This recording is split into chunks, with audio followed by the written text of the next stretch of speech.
neighborhood was quiet, almost too quiet, and the house itself had an old charm. Creaking floors, faded wallpaper, and high ceilings that made every room feel spacious. I thought I had found my dream home. The first night I noticed faint scratching noises from the ceiling. At first I assumed it was the house settling, maybe a raccoon or squirrels in the attic. But the sounds seemed too deliberate, almost rhythmic, and they continued at odd hours. I tried to ignore them, telling myself I was imagining things. Over the next few days, little things began to feel off. I'd leave a cup on the counter and later find it slightly moved. Books I swore I had stacked neatly would lie scattered. At night, I felt eyes on me, the sensation creeping down my spine as if someone was observing from just out of sight. One evening, I was lying in bed when a shadow flickered across the ceiling. I froze, staring up, heart hammering. The room was empty, or at least I thought it was. That was the first time I whispered aloud, "Who's there?" No answer came, only silence, and the faintest scraping noise above. Sleep became difficult. Every creak of the floor, every distant sound from the attic made me jump. I began keeping a journal, recording the noises, the times they happened, and the shadows I thought I saw. It felt like a puzzle, but one I couldn't yet understand. And then came the whispers. Soft, almost imperceptible at first, like someone breathing over the ceiling. I could never catch the words, only the tone. Pleading, observing, patient. The house, which once felt welcoming, now seemed like a living thing, aware of me, waiting for me to notice. And slowly I realized I was not alone. Part 2. Growing tension days turned into nights of restless vigilance. I installed cameras thinking it would prove the noises were nothing, but reviewing the footage brought only unease. Shadows flickered across rooms, too fast to be human. On one clip, I saw a faint figure at the edge of the ceiling frame, then gone when I blinked. The scratches grew louder, more persistent, like fingernails tracing invisible letters. Sometimes they would pause, then resume in a rhythm that almost felt like communication. I began to fear the attic above. Something was up there, watching, waiting, alive in a way I couldn't explain. I tried telling myself it was paranoia. I invited a friend over, someone skeptical, hoping they would see nothing and calm me. But even he flinched at the noises, the faint shifting shadows in the corners, and the oppressive feeling that someone, or something, was always observing. One night, I heard a voice, faint and urgent, coming from above. "Don't move," it whispered. I froze, my own pulse deafening in my ears. Was it real? My rational mind screamed no, but every fiber of my being knew it was. I spent hours lying in bed, listening to the ceiling, trying to decipher the sounds. Sometimes I thought I heard footsteps pacing slowly, then stopping, as if whoever, or whatever, was above, was studying me, calculating. Then came the messages. Scratches on the ceiling, faint but readable. "I see you." And another, "I am waiting." Fear turned to obsession. I couldn't leave, couldn't ignore it. The watcher was patient, cunning, and I felt increasingly trapped in my own home. Part 3, Final Revelation. I decided I had to confront the attic. I climbed the narrow ladder into the cramped space, flashlight in hand, heart hammering so loudly I thought it might echo in the walls. The air was stale, thick with dust, and the only sound was my own breathing. Then I saw it, a figure crouched in the corner. At first shadowy, featureless, then slowly revealing a man, gaunt, pale, eyes wide and unblinking, staring directly at me. He didn't speak, didn't move, but I could feel his awareness, as if he had been waiting decades for someone to arrive. The walls of the attic seemed to pulse with whispers, echoing past observations, the countless nights he had watched, waited. And then, for the first time I understood, the man had lived here, unnoticed, unseen, growing more detached from the world below. He wasn't just a ghost, but a presence left behind by isolation, a human erased from life, observing in silence. I felt a mixture of horror and pity. I spoke softly, trembling. "I see you. I hear you. You're not alone anymore." For a moment, the room held its breath, and then he shifted almost imperceptibly, and the oppressive tension lifted slightly. He remained, but no longer with malevolence, just observation, a silent acknowledgement.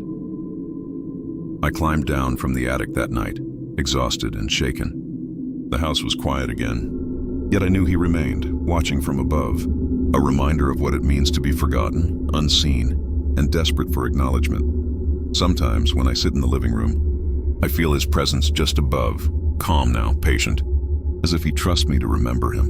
And though I sleep lightly, I no longer feel fear, only the uneasy awareness of another life lingering silently, watching from the ceiling. The days that followed felt like living in a constant shadow. Every sound in the house became magnified. The soft hum of the fridge, the creak of the floorboards, even the faint rustle of the curtains in the evening breeze. And always the attic.